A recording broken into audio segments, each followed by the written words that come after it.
Now let's talk about a real business world example. Morgan Stanley's most recent transition, which from 2008 to 2014. Before 2008, Morgan Stanley has a very large fixed income division, which contributed 41% of the revenue. During the crisis, lost 9 billion, and stock prices fell from $90 to $9 in just 1 year. Morgan Stanley was at the brink of bankruptcy. Japanese corporation Mitsubishi Investment saved Morgan Stanley from disappearance. Afterwards, Morgan replaced John Mack with James Gorman. At that time, everyone is down on the future of Morgan Stanley. The new CEO, James Gorman, is an Australian businessperson who worked in Bain and Bank of America before. He had experience in wealth management, and that's a direct reason why Morgan Stanley shifted to wealth management in this transition. Fixed income division is a high-risk capital business, which has a very low return on equity, especially when regulators put a very high penalty on players. Back to the transition led by current CEO James Gorman.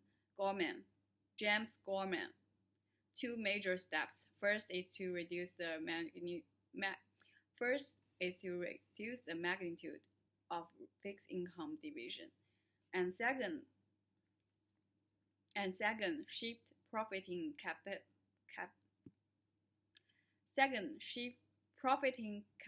capability to wealth management. To achieve this, Morgan Stanley bought Smith Barney from Citi and completed this deal in 2013.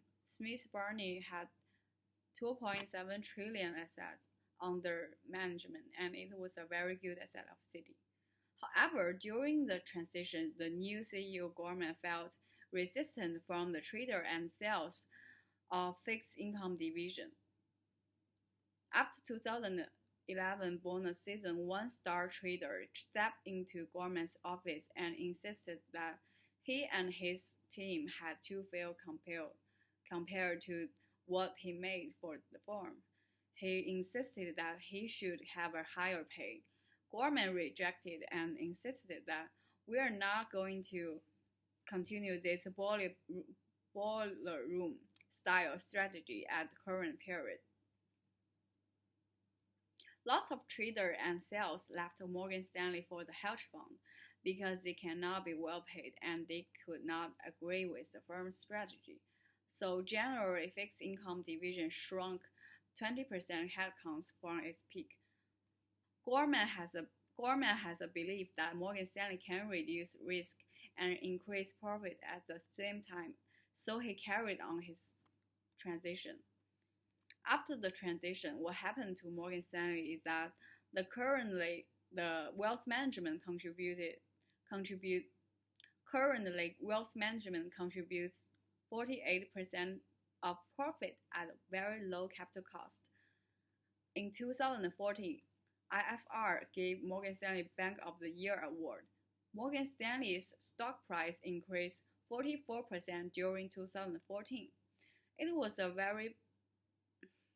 Morgan Stanley's stock price increased 44%.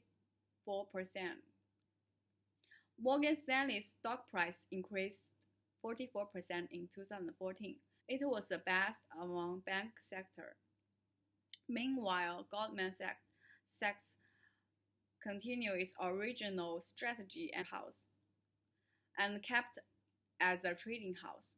It incurred lots of regulation penalty in the last 2 years. It's the first time since long ago Morgan beats Goldman.